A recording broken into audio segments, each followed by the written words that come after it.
Chers amis, bonsoir.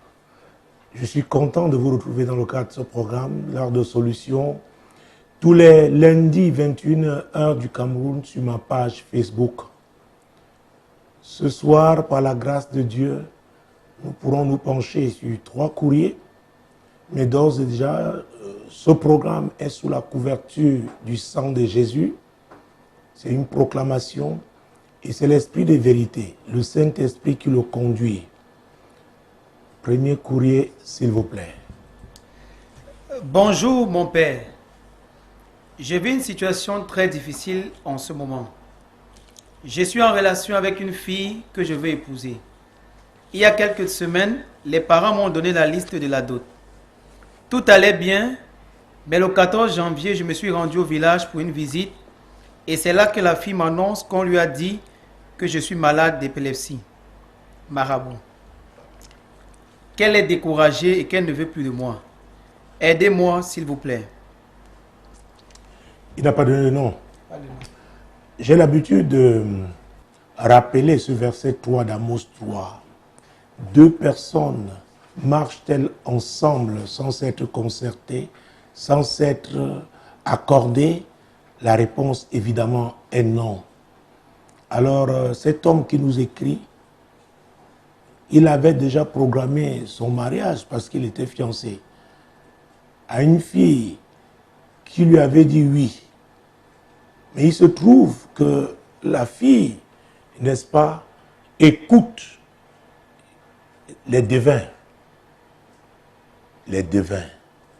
Et lui-même a dit, entre parenthèses, marabout. Donc je préfère parler devins parce qu'ils annoncent des choses. Ils disent qu'ils voient des choses dans le monde spirituel.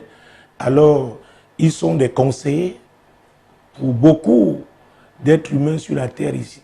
Encore, même de nos jours, ne font rien sans consulter les devins.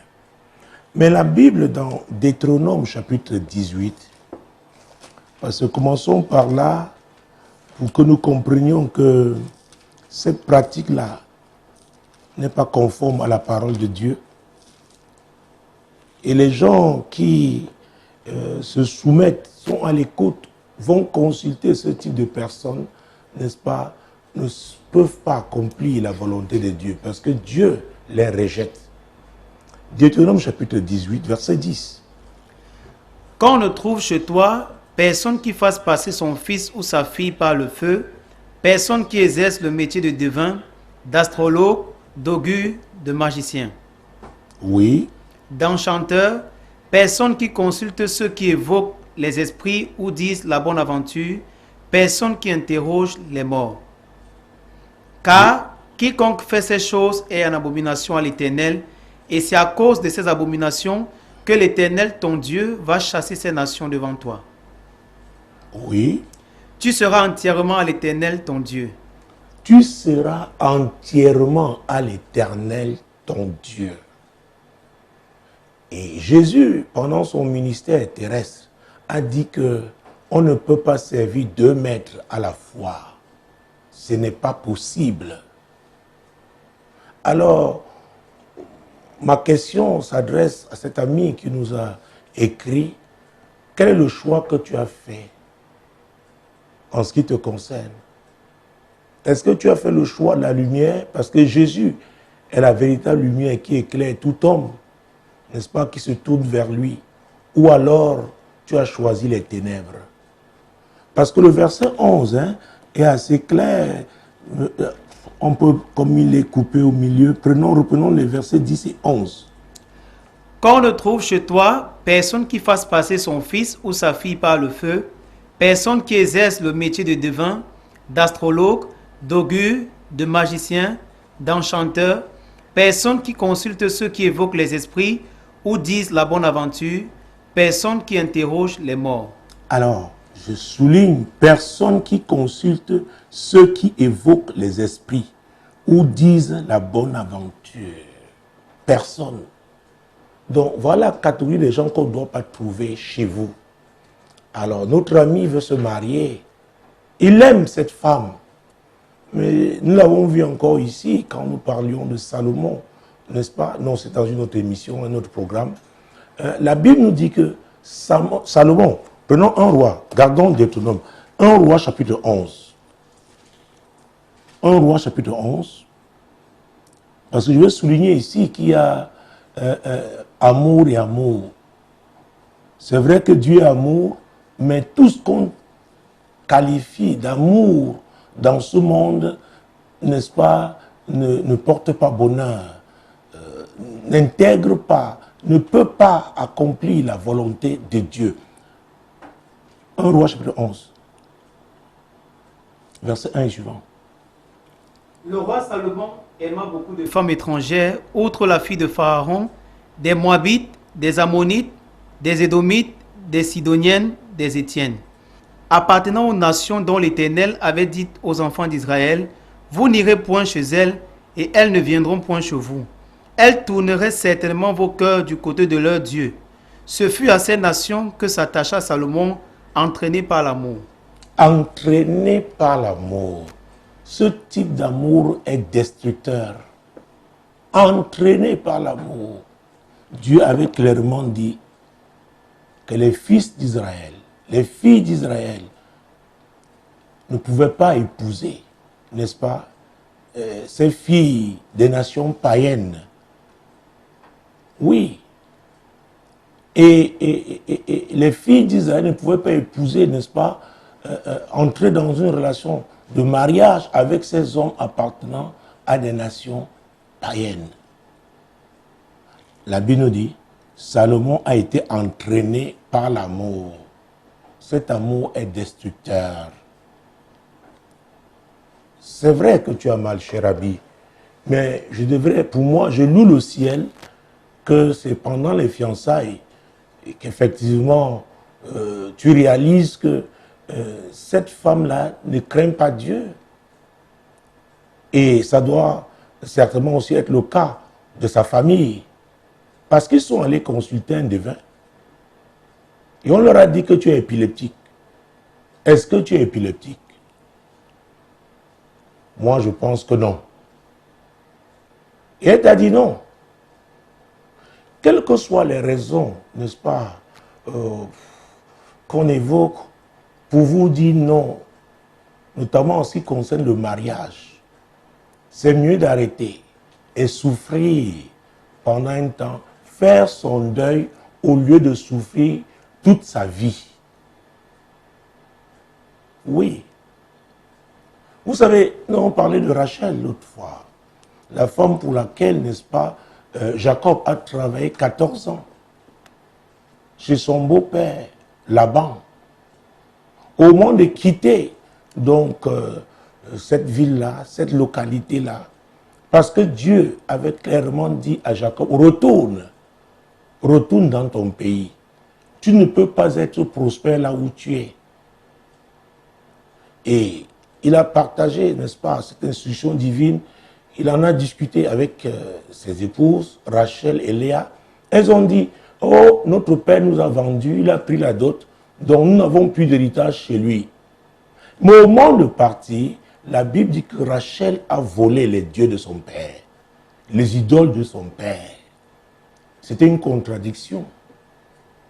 Donc, ce Jacob qui quittait sa belle famille, mon Dieu, mon roi, il croyait partir librement, mais au plan spirituel, il était influencé par le Dieu du pays.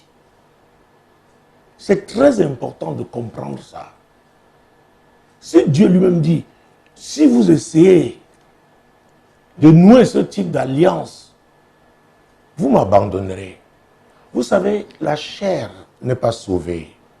Et la chair est attirée par ce qui est proscrit, est attirée par l'interdit. La chair pousse les gens à braver, n'est-ce pas, l'interdit, à transgresser la parole de Dieu, à désobéir à Dieu. Donc il ne faut pas se placer, n'est-ce pas, dans une situation, dans un état où on aura à choisir entre Dieu et la chair. Il faut éviter de se retrouver là. Donc il faut obéir directement. Mais si vous dites, écoutez, je resterai encore un moment, je veux voir ce que Dieu va encore me dire, exactement comme Balaam. Dieu lui avait dit, ces gens-là qui viennent de Balak, ces Moabites, qu'est-ce qu'ils font chez toi? Il lui a répondu, oui, ils sont venus me voir. C'est Balak, le roi de Moab, qui les a envoyés pour que je vienne et que je maudisse le peuple d'Israël. Et Dieu lui a dit, tu n'iras pas. Et il n'est pas allé. Mais la deuxième fois, Balak a envoyé une délégation, n'est-ce pas, de haute facture, de très grande facture, une délégation, comment je dis, des personnes très élevées. Au niveau de la hiérarchie, n'est-ce pas, sociale, au pays de Moab, ces personnes étaient élevées. Et Balaam a encore, n'est-ce pas, consulté Dieu. Et Dieu a considéré qu'il le tentait. Il lui a dit, va. Mais nous connaissons la suite de l'histoire. L'ange de l'Éternel s'était mis, n'est-ce pas, sur la route de Balaam, voulant le tuer. C'est la nièce de Balaam, n'est-ce pas, qui l'a sauvé. Il faut faire très attention. Quand Dieu dit il ne faut pas autant obéir, même si ça cause des souffrances, c'est mieux. Parce que le plus important, c'est d'accomplir sa destinée. Accomplir la volonté de Dieu. Jésus est l'alpha et l'oméga. Dans le Saint-Esprit, qui est l'esprit de vérité, il sait comment tu vas finir ta course. Et il peut te conduire pour que tu finisses dans la gloire. Parce que le Saint-Esprit ne conduit pas les gens dans l'échec, non. C'est pour réussir, n'est-ce pas, sur la voie divine. C'est très, très important. Donc, cher ami, c'est mieux que ça s'arrête maintenant. C'est mieux. Matthieu chapitre 16, verset 26. Et que servirait-il à un homme de gagner tout le monde s'il perdait son âme? Ou que donnerait un homme en échange de son âme? Voilà ce que Jésus a dit. Et si on allait, on revenait au chapitre 6, verset 33. Cherchez premièrement le royaume et la justice de Dieu, et toutes ces choses vous seront données par-dessus. Voilà. C'est clair. Toutes ces choses, le mariage, un bel emploi, la promotion, la prospérité, passent après. Donc la priorité, c'est le royaume et la justice de Dieu. La priorité, c'est la volonté de Dieu.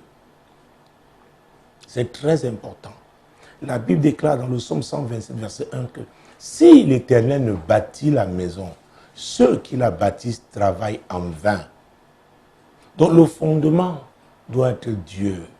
Le fondement doit être la parole de Dieu. C'est très important. On ne doit pas se laisser emporter par ses émotions.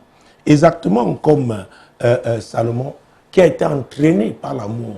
Entraîné dans quelle voie? La voie de la disgrâce, la voie du châtiment, la voie du déshonneur, alors qu'il est l'homme le plus sage de la terre. Donc, cher ami, c'est mieux que ça s'arrête maintenant.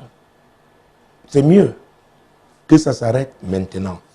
Nous étions en train de lire Deutéronome, c'était ça, 18? Oui. Deutéronome 18, nous jusqu'au verset 13. Prenons le verset 20.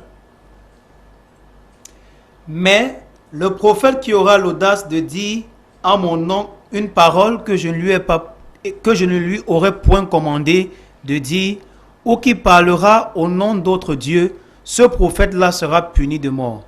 Alors, on peut parler au nom d'autres dieux. D'autres dieux. Vous voyez, le Dieu là, ce n'est pas en majuscule. Donc, ces devins, ces marabouts-là parlent au nom d'autres dieux. Ce n'est pas au nom de l'Éternel. Et qui est leur père? C'est le diable, c'est Satan. Jésus a dit la parole de Dieu dit qu'il est le père du mensonge. Donc la preuve, ils ont menti en ce qui te concerne. Tu n'es pas épileptique. Oh mon Dieu. Et tu essaies de l'épouser, tu peux devenir épileptique. Il faut faire très attention. Tu essaies de l'épouser, tu te bats, tu essaies de la convaincre, tu peux même devenir épileptique. Parce que leur Dieu, les dieux leur ont parlé. Et ils vont tout faire pour qu'on sache, n'est-ce pas, qu'ils sont crédibles. Écoutez, je ne veux pas donner le nom de ce village du côté de l'ouest du Cameroun et dans un quartier précis, n'est-ce pas, de cet arrondissement. À l'époque, ça on nous l'a raconté, dans ce quartier-là, quand vous quittiez la ville pour aller passer un séjour au village, si à l'époque le pain qu'on trouve juste dans tous les villages, c'était rare. Alors vous arrivez dans ce quartier-là, vous distribuez le pain, vous oubliez quelqu'un, il vous envoie l'épilepsie. Il y a l'esprit d'épilepsie. Ce n'est pas seulement pour l'épilepsie. Nous connaissons l'histoire de la femme qui avait la perte de sang pendant 12 ans. Quand elle a touché, n'est-ce pas, la vie de Jésus, la vie d'une force l'a quittée. C'était une affliction démoniaque. C'était un mauvais esprit, n'est-ce pas, qui provoquait ce saignement. Nous connaissons l'histoire de la femme qui était infirme pendant 18 ans. Elle allait chaque 7e jour à la synagogue. Mais ce jour-là, Jésus était là. Et Jésus a discerné qu'elle avait un esprit d'infirmité qui l'avait rendue, n'est-ce pas, voûtée. Elle était courbée. Donc, il y a des démons, n'est-ce pas, qui ont la capacité, leur présence dans votre vie vous handicape, vous rend malade, vous rend infirme. Donc, je préfère sortir avec cette idée. Tu essayes d'épouser cette fille, tu seras épileptique. Donc, laisse-la s'en aller. C'est Dieu qui t'a aidé. La Bible déclare dans Proverbe chapitre 18, verset 22. Nous connaissons bien ce verset. Celui qui trouve une femme a trouvé le bonheur. Et c'est une grâce qu'il obtient l'Éternel. Il est clair, cher ami, que ce n'est pas Dieu qui t'a envoyé vers cette femme. Elle te plaît. Elle répond à tes critères. Mais ce sont des critères humains. Quand Dieu vous donne une femme, oh mon Dieu, elle va vous aider, n'est-ce pas, à accomplir la vision que Dieu vous a confiée, la mission que Dieu vous a confiée. Donc, c'est pourquoi je parle de complémentarité. Dieu l'utilise parce qu'il connaît vos faiblesses, il connaît tes faiblesses, cher ami. C'est pourquoi il envoie cette femme. C'est pourquoi il te révèle, il te fait connaître, trouver cette femme. Donc, celle-là qui écoute les devins, ferme cette page. Et c'est pour ton bien. Donc, il n'est hors de question ici de la convaincre par quelque moyen que ce soit.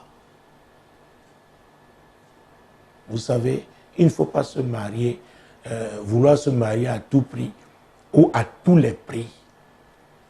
Si on rate son mariage, on va échouer. Ça, c'est clair. Donc, Dieu t'a aidé. Donc, ferme cette page et tourne-toi vers le Seigneur.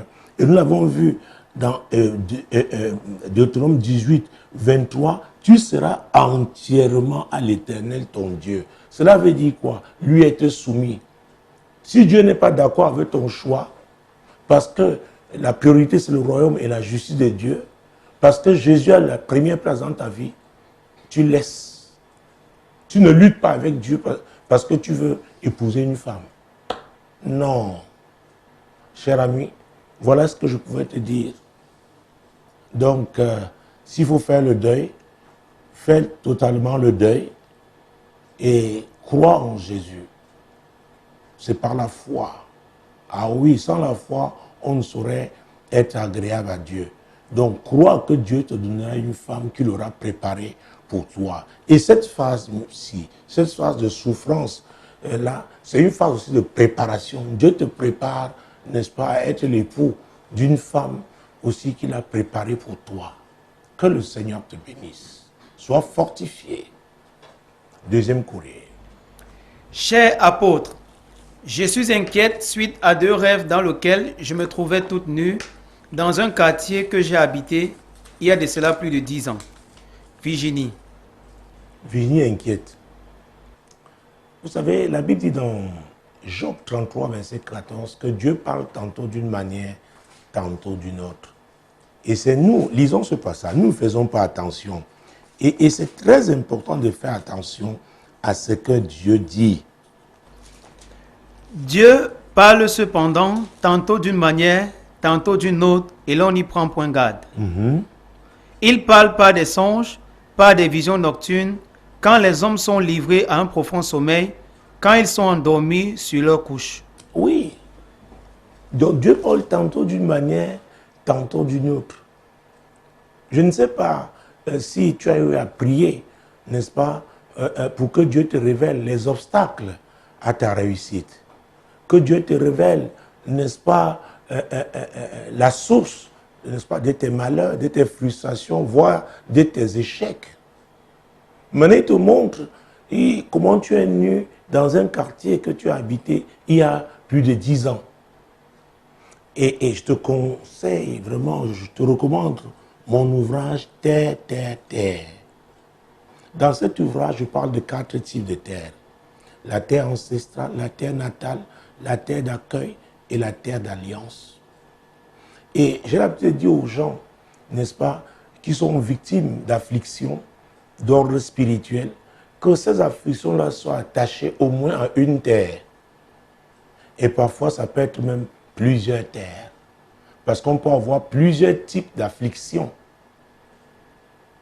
Donc, Dieu, d'ailleurs, que le fait d'être toute nue là, c'est l'opprobre. Et quand on parle d'opprobre, il s'agit d'une honte profonde. Ah oui, il y a des gens qui, à l'approche, n'est-ce pas, d'un tournant décisif, n'est-ce pas, à l'approche, au moment de saisir une opportunité, quelque chose se passe. Ces personnes ne comprennent pas. Elles ont pourtant fait tout ce qu'il fallait. Parfois, on a monté le dossier, n'est-ce pas, on dit béton. C'est un dossier solide, avec tous les éléments et tout. Mais le jour où on examine, n'est-ce pas, les dossiers, le vôtre, quelqu'un l'a pris, l'a caché quelque part. Pourquoi? Parce que vous êtes, n'est-ce pas, vous êtes face aux barrières hostiles. Il y a des gens qu'on rejette, des gens qu'on accuse injustement et de façon récurrente. Quand cela vous arrive, vous devez vous poser des questions. Rechercher la cause. Et c'est le 2e chapitre, n'est-ce pas, de mon livre « Source de malheur ». Et dans ce chapitre, n'est-ce pas, le Seigneur nous indique, nous montre comment on peut rechercher la cause, n'est-ce pas, de nos problèmes et la trouver. Nous connaissons l'exemple de David, n'est-ce pas, le peuple d'Israël avait connu une famine qui avait duré 3 ans. C'est dans 2 Samuel, chapitre 21, verset 1. Et David, n'est-ce pas, a consulté l'Éternel pour savoir quelle était la cause. Et Dieu lui a dit que c'était à cause de son prédécesseur, le roi Saül, qui n'avait pas respecté le serment qu'Israël avait fait, l'engagement, l'alliance avec les Gabaonites. Il a voulu, dans son zèle, n'est-ce pas, les détruire. Et c'était là la cause, n'est-ce pas, des malheurs du peuple de Dieu. Vous savez, Dieu est juste. Il faut faire très attention.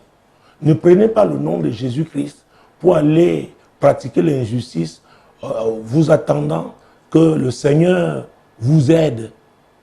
Non, non, non, non, non, non. Il n'y a pas de relation entre les ténèbres et la lumière. Quand on donne sa vie à Jésus, lui qui est la véritable lumière, qui éclaire tout homme, alors on doit marcher, n'est-ce pas, conformément à la parole de Dieu. On devient un agent de lumière. On ne choisit pas la lumière seulement pendant certaines circonstances. Non, non, non. On ne peut pas servir 2 maîtres à la fois. Je l'ai dit pendant le premier courrier. Ah oui, donc tu le trouves toute nue. Alors intéresse-toi à ce quartier. Dans mon livre Prière stratégique et même dans Terre, Terre, Terre, je parle de, oh mon Dieu, mon roi, de la cartographie spirituelle. Ah oui, il s'agit de collecter les informations, n'est-ce pas, relatives, ça peut être à une personne,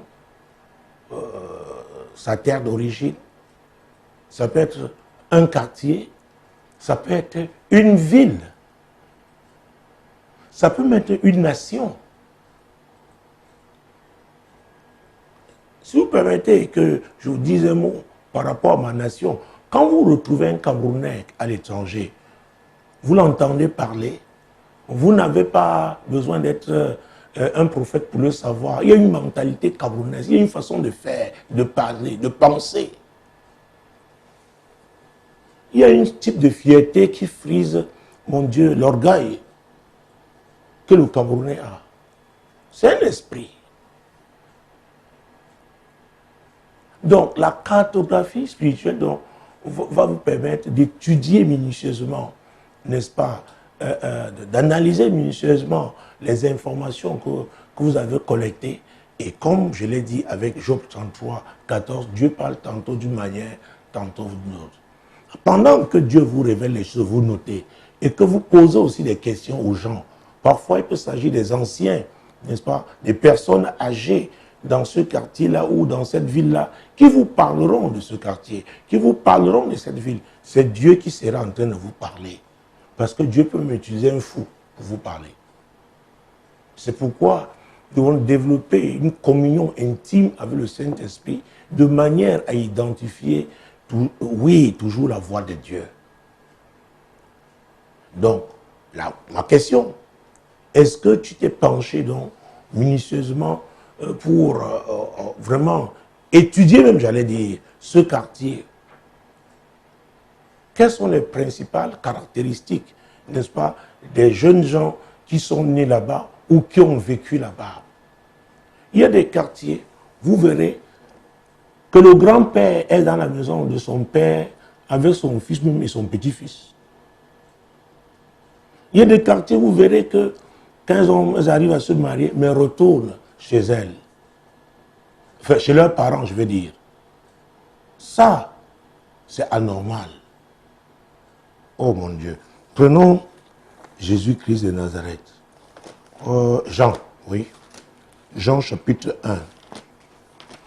Parce que là, Jésus lui-même, ça le concernait. Jean chapitre 1, verset 44. Attendez. Versets 45 et 46.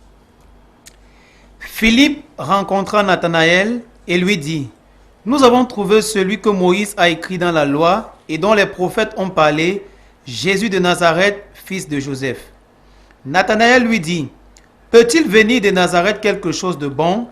Philippe lui répondit, « Viens et vois. » Et peut-il venir de Nazareth quelque chose de bon? Nathanaël avait étudié Nazareth. Les enfants qui naissaient là-bas, ou qui grandissaient là-bas, n'arrivaient pas à prospérer dans la vie. Il y avait comme une condamnation, n'est-ce pas? J'ai été à Nazareth plus d'une fois, sur cette ville. Ah oui, mon Dieu, mon roi. Josué, prenons le livre de Josué, prenons Josué 6 d'abord, verset 26. Ce fut alors que Josué jura en disant, « Maudit soit devant l'Éternel l'homme qui s'élèvera pour rebâtir cette ville de Jéricho. Il en jettera les fondements au prix de son premier-né et il en posera les portes au prix de son plus jeune fils. » Vous voyez, Josué, c'est lui qui a hérité le manteau de Moïse, le leader d'Israël. Quand Jéricho est tombé, après ces actions prophétiques qui ont duré 7 jours, il a maudit la ville. Il a maudit la ville. Ah oui, il faut faire très attention. Les gens de Jéricho, les jeunes gens de cette ville, mon Dieu, hey, souffraient de génération en génération. Pourquoi Josué avait maudit Jéricho? Même Élisée, hein, mon Dieu, mon roi, lorsqu'il a hérité du manteau d'Élie, prenons ça, Jésus-Christ de Nazareth. 2 Rois chapitre 2, versets 19 à 22. Les gens de la ville dirent à Élisée, voici, le séjour de la ville est bon, comme le voit mon Seigneur, mais les eaux sont mauvaises et le pays est stérile. Il dit, apportez-moi un plat neuf et mettez-y du sel. Et ils le lui apportèrent. Il alla vers la source des eaux et il y jeta du sel et dit, ainsi parle l'Éternel, j'assainis ces eaux, il n'en proviendra plus ni mort ni stérile. Et les eaux furent assainies jusqu'à ce jour, selon la parole qu'Élisée avait prononcée. Élisée, héritier d'Élie, les gens de Jéricho lui ont dit pardon, pardon, ça ne va pas dans cette ville. Ça ne va pas. Oh mon Dieu. Reprenons ce verset, c'est-à-dire, il faudrait que mon Dieu, mon roi, notez ces passages bibliques. Les gens de la ville dirent à Élisée, voici, le séjour de la ville est bon, comme le voit mon Seigneur, mais les eaux sont mauvaises et le pays est stérile. Il dit, apportez-moi un plat neuf et mettez-y du sel. Et ils le lui apportèrent. Il alla vers la source des eaux et il y jeta du sel et il dit, ainsi parle l'Éternel, j'assainis ces eaux, il n'en proviendra plus ni mort ni stérilité. Et les eaux furent assainies jusqu'à ce jour, selon la parole qu'Élisée avait prononcée. Voilà. C'était la délivrance de cette ville. Virginie prend ça au sérieux. Et c'est pourquoi je t'ai conseillé mon livre Terre, Terre, Terre. Et là, tu vas voir à la fin les différents programmes qu'on peut prendre. Parce que tous n'ont pas l'avantage d'être à Douala pour assister à nos réunions. Mais Dieu peut vous aider quand vous, je vais vous dire, quand vous croyez au ministère que Dieu a confié à un de ses serviteurs, quand vous honorez cette onction, même à distance, pour avoir votre délivrance. Nous avons de nombreux témoignages des gens qui prient avec Radio Solution, qui prient avec Solution TV. Ah, je dois rappeler cette bonne nouvelle. Désormais, vous pouvez suivre ces médias, n'est-ce pas, en déchargeant l'application Samuel Tate Ministries sur Play Store pour les téléphones Android ou sur App Store pour les iPhones. Et vous aurez vos programmes dans votre téléphone. Parce que Dieu vous aime, parce que Dieu veut vous délivrer, et parce que Jésus a dit, vous connaîtrez la vérité, et la vérité vous affranchira. La vérité vous rendra libre. Donc, Jésus s'invite chez vous. La lumière de Dieu, oui, doit briller dans votre maison. Donc, vous pouvez voyager avec Radio Solution, avec Solution TV. Désormais, n'est-ce pas, la distance, n'est-ce pas, n'est plus une barrière. Alors, de nombreuses personnes, j'ai eu des témoignages, il y a récemment le témoignage sur l'action prophétique, n'est-ce pas, que j'avais faite avec l'oreiller. Dieu me l'avait dit, pour une session de prière, à l'occasion d'une session de prière, comme tous les jeudis d'ailleurs, n'est-ce pas, sur Radio Solution, Solution TV et nos différentes plateformes sur le net, il y a eu des gens qui ont obtenu leur délivrance par rapport à leur mariage, par rapport au célibat. Ah oui.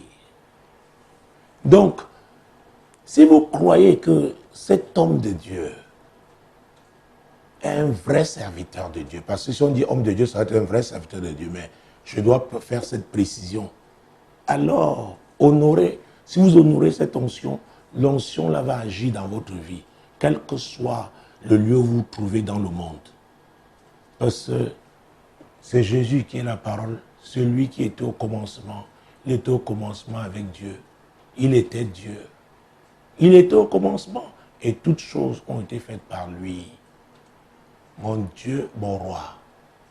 Et la Bible déclare que sans la foi, on ne peut pas être agréable à Dieu. Donc tout dépend de vous aujourd'hui.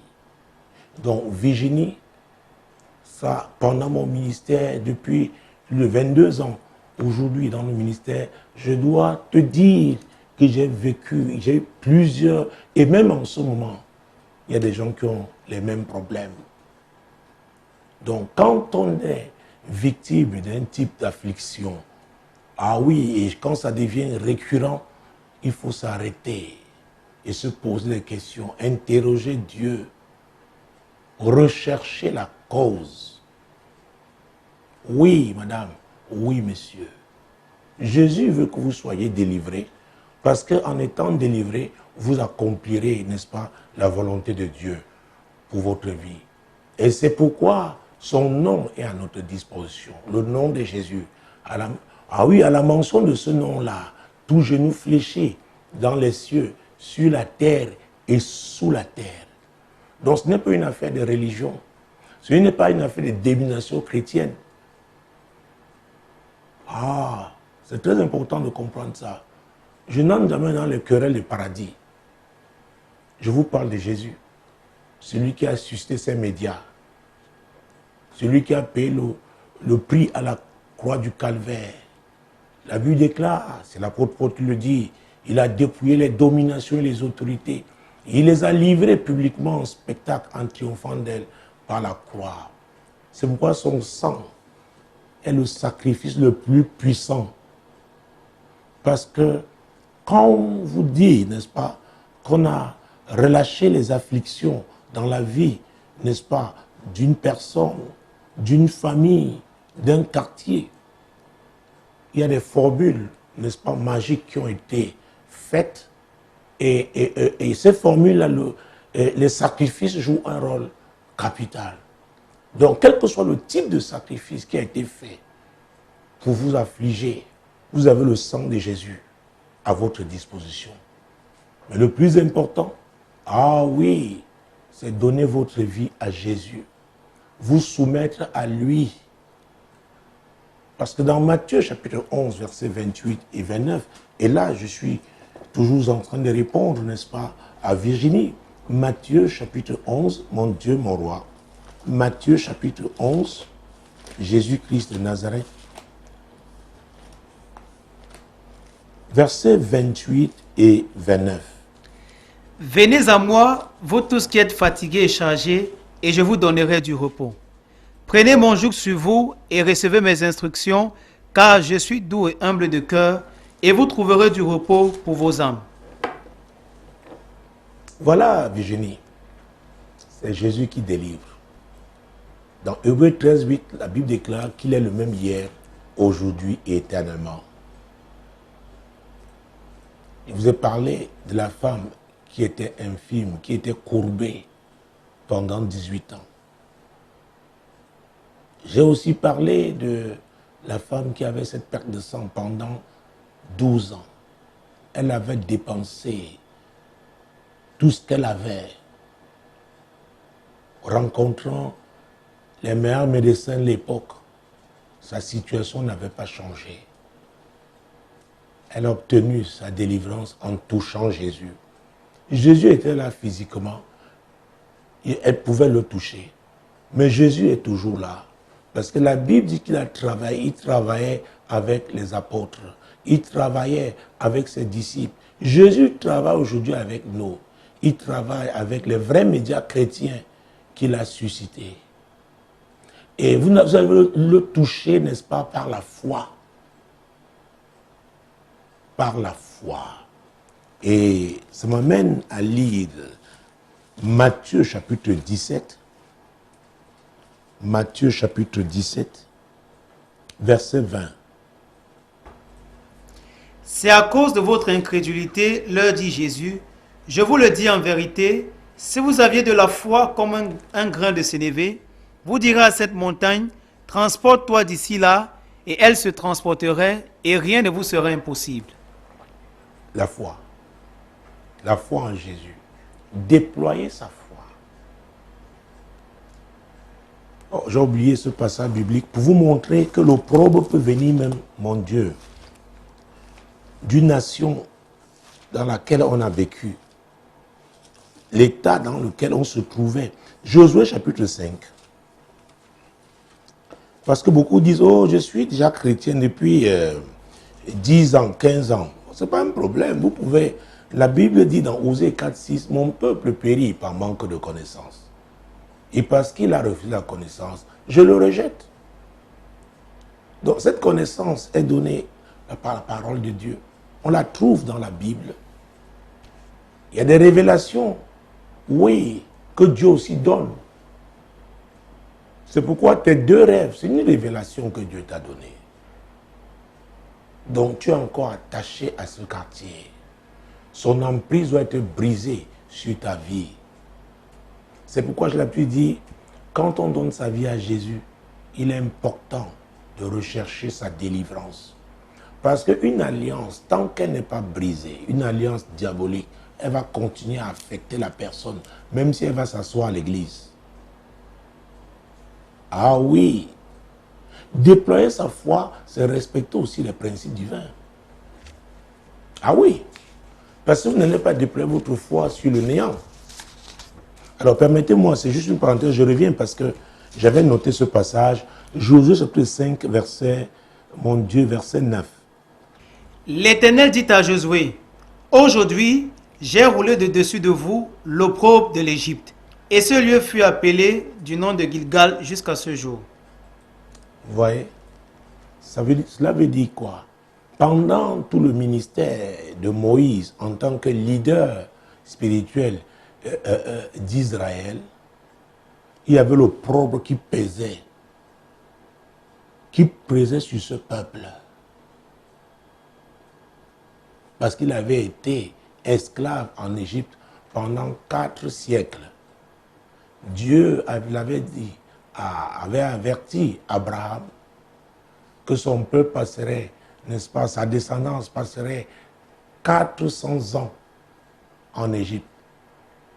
Mais Israël a passé 430 ans. Donc il est possible qu'à cause, n'est-ce pas, de votre ignorance, que vous retardiez votre délivrance. Et il y a un certain point, un niveau qu'il faut atteindre avec Dieu. Dieu vous attend à ce niveau parce que c'est à ce niveau-là que vous aurez la percée.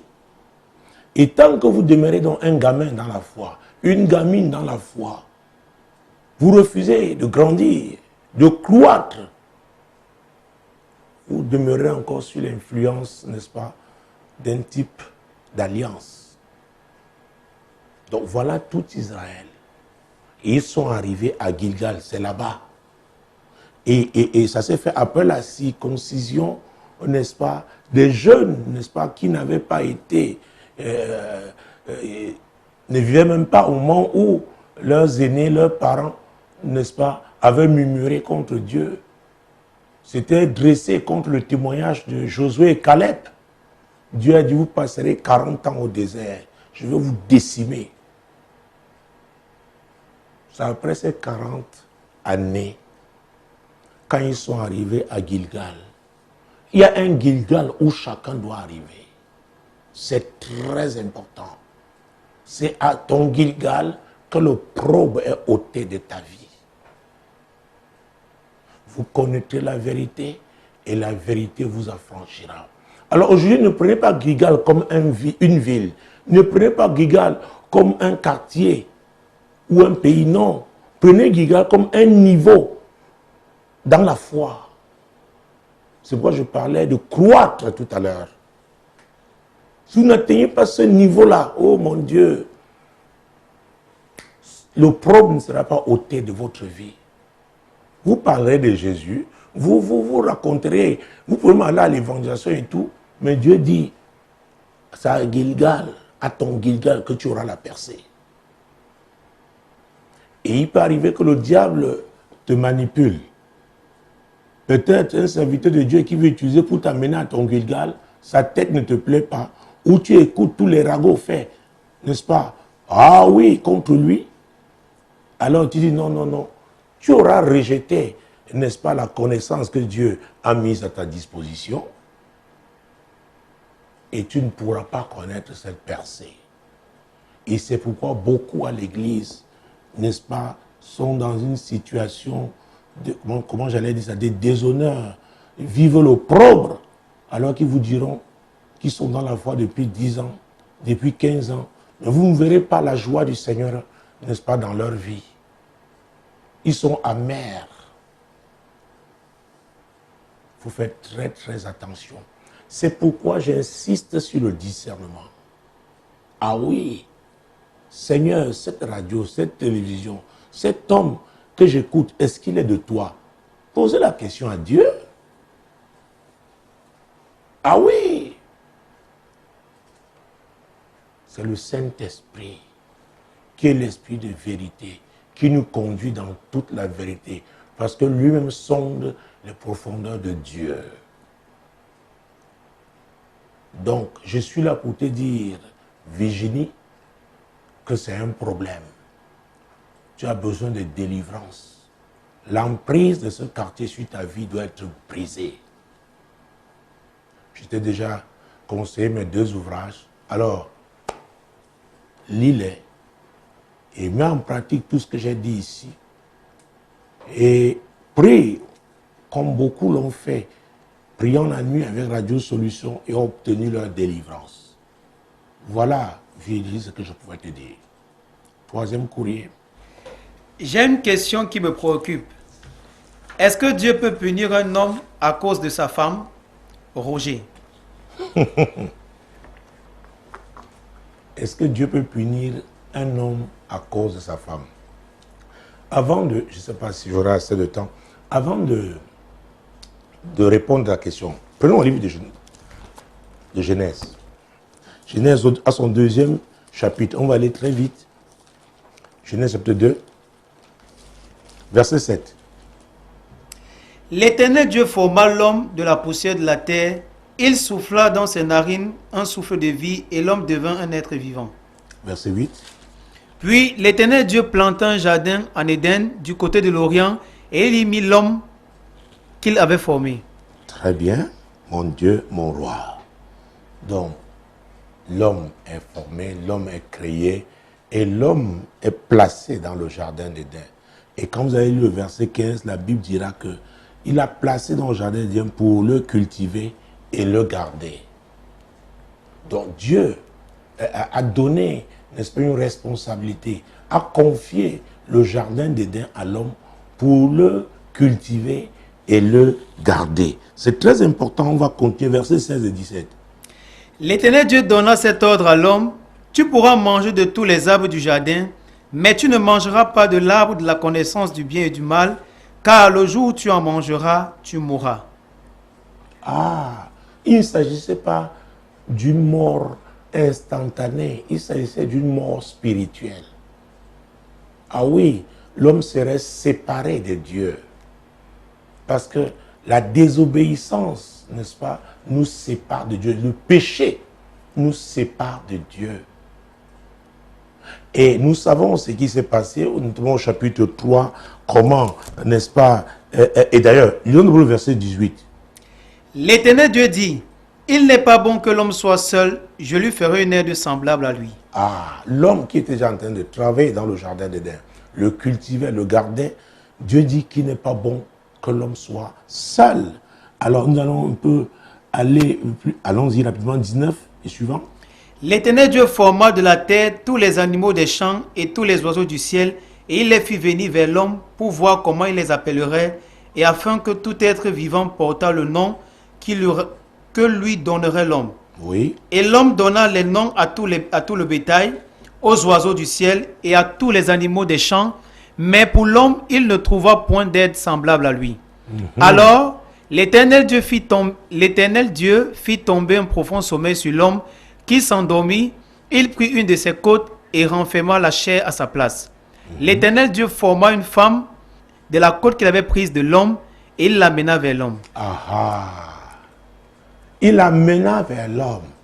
L'homme a eu à donner les noms à toutes les espèces animales. Mais l'homme, après avoir travaillé jusqu'à atteindre ce niveau, et Dieu va dire qu'il n'est pas bon que l'homme soit seul. Il lui faut une aide. Et il a endormi l'homme, comme nous venons de le lire, de lire dans sa parole. Et il a formé dans la femme qu'il a amenée auprès de lui. Qu'est-ce que l'homme va dire? Et l'homme dit, voici cette fois-ci, celle qui est l'os de mes os et la chair de ma chair. On l'appellera femme parce qu'elle a été prise de l'homme.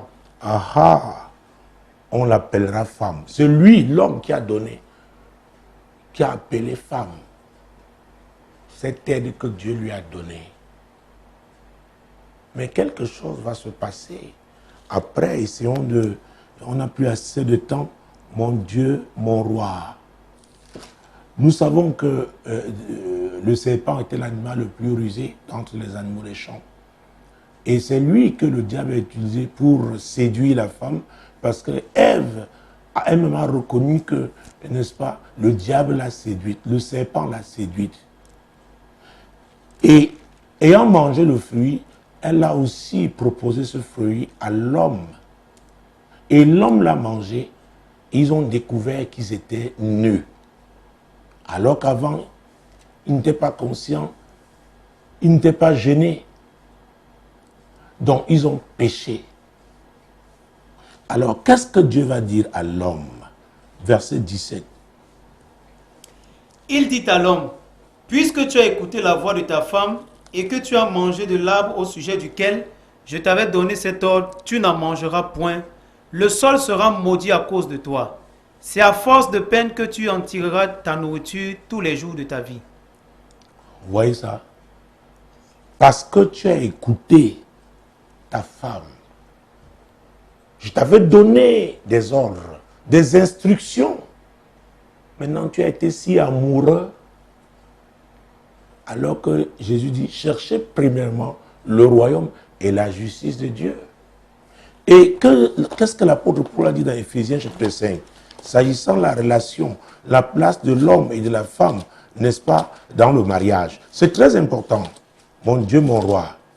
Donc, j'ai déjà répondu à la question. Donc, Éphésiens chapitre 5, juste après Galates, verset 22. Femmes, soyez soumises à vos maris comme au Seigneur. Oui. Car le mari est le chef de la femme, comme Christ est le chef de l'Église, qui est son corps et dont il est le sauveur. Voilà. Donc, elle doit être soumise à son mari. C'est lui le chef. C'est quoi quand ça ne va pas dans une maison?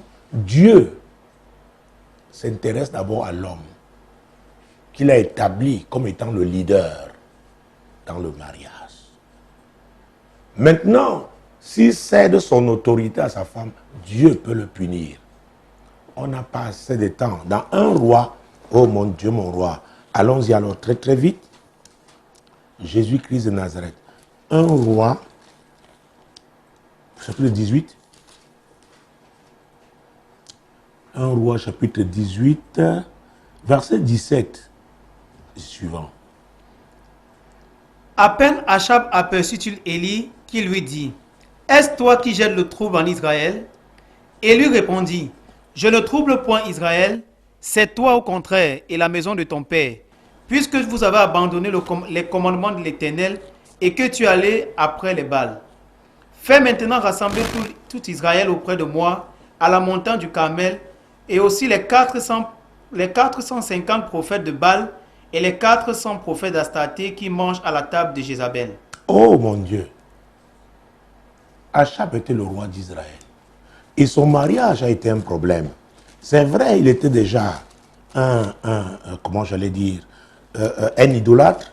Mais la Bible, mon Dieu, mon roi, au verset 31 de 1 roi 16, verset 31, 1 roi 16, et comme si c'eût été pour lui peu de choses de se livrer au péché de Jéroboam, fils de Nébat, il prit pour femme Jézabel, fille de Baal, roi des Sidoniens, et il alla servir Baal et se prosternait devant lui. Donc ce mariage a été un tournant. Il vivait déjà dans la désobéissance, mais épouser ce genre de femme, et la Bible nous dit que cette femme, la reine, parce que la femme d'un roi est la reine, elle nourrissait 850 prophètes, 450 de Baal et 400 d'Astarté, des prophètes diaboliques. La Bible dit qu'il mangeait à la table de Jézabel. Le budget venait d'où? du palais royal.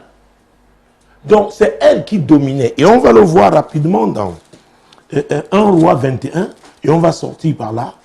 1 roi chapitre 21, Jésus-Christ de Nazareth. Oh, ce serait une longue lecture. Mon Dieu, ma loi. Oh, aïe. Verset 5 et suivant.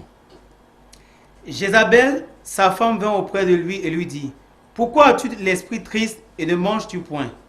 Il lui répondit, « J'ai parlé à Naboth de Jezreel et je lui ai dit, « Cède-moi ta vigne pour de l'argent, ou si tu veux, je te donnerai une autre vigne à la place. » Mais il a dit, « Je ne te donnerai point ma vigne. » Alors Jézabel, sa femme, lui dit, « Est-ce bien toi maintenant qui exerces la souveraineté sur Israël? Lève-toi, prends de la nourriture et que ton cœur se réjouisse. Moi, je te donnerai la vigne de Naboth de Jezreel. » Ouais, c'est sa femme qui lui dit, moi je te donnerai. Donc, cette femme est une femme terrible. C'est elle, en réalité, qui gouvernait. Or, ce n'est pas la volonté de Dieu. Dieu a dit que l'homme est le chef de sa femme. Alors, puisque pratiquement mon temps va être épuisé là, verset 11 et suivant. Les gens de la ville de Naboth, les anciens et les magistrats qui habitaient dans la ville, agirent comme Jézabel leur avait fait dire, d'après ce qui est écrit dans les lettres qu'elle leur avait envoyées. Ils publièrent un jeûne et ils placèrent Naboth à la tête du peuple. Les deux méchants hommes vinrent se mettre en face de lui, et ces méchants hommes déposèrent ainsi devant le peuple contre Naboth. Naboth a maudit Dieu et le roi.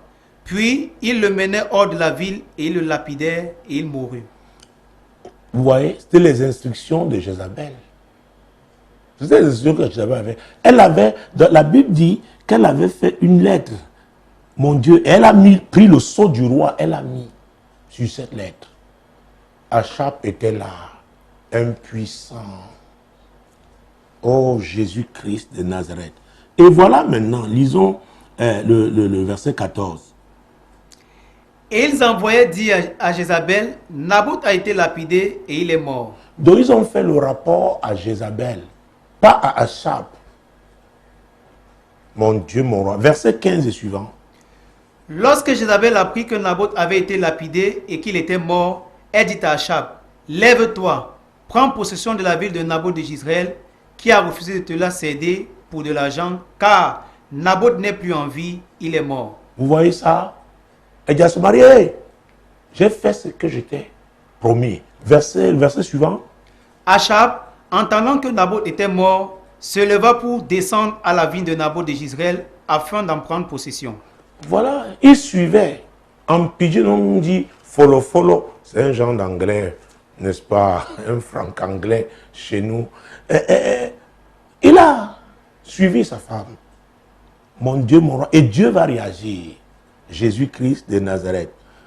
Verset 17. Alors, la parole de l'Éternel fut adressée à Élie de Tishbite en ces mots. Lève-toi, descends au-devant d'Achab, roi d'Israël à Samarie. Le voilà dans la vigne de Naboth, où il est descendu pour en prendre possession. Tu lui diras, ainsi parle l'Éternel. N'es-tu pas un assassin et un voleur? Et il lui dira, et tu lui diras, ainsi parle l'Éternel. Au lieu même où les chiens ont léché le sang de Naboth, les chiens lécheront aussi ton propre sang. Vous voyez, il a suivi sa femme et Dieu le frappe. Dieu le frappe. Donc, je pense avoir répondu à ta question. Il s'appelle comment? Roger. Roger, j'ai répondu donc à ta question. Donc, il est important, n'est-ce pas, de mettre la parole de Dieu en pratique dans notre vie. Ah oui, il faut que l'ordre de Dieu soit établi. C'est pourquoi j'ai dit, les gamins ne se marient pas.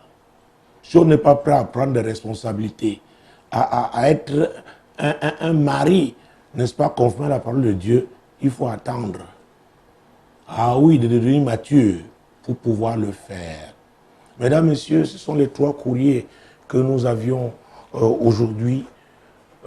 Nous sommes arrivés à la fin de notre émission. Je crois que j'ai un peu dépassé mon temps.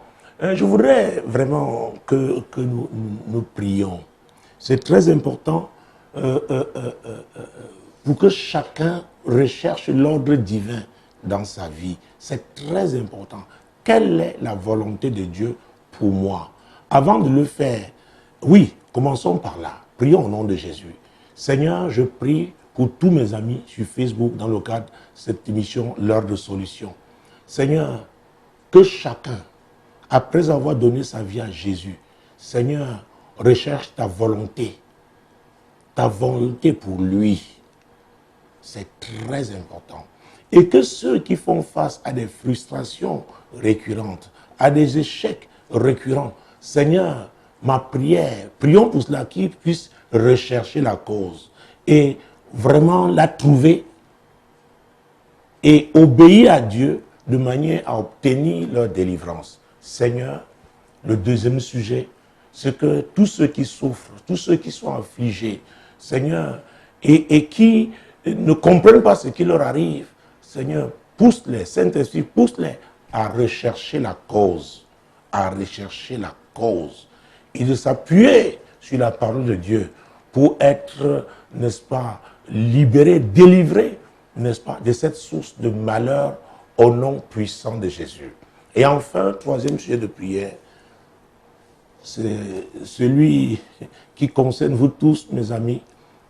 Je ne sais pas quel est le miracle que vous voulez recevoir de Dieu, n'est-ce pas, en cette année 2022.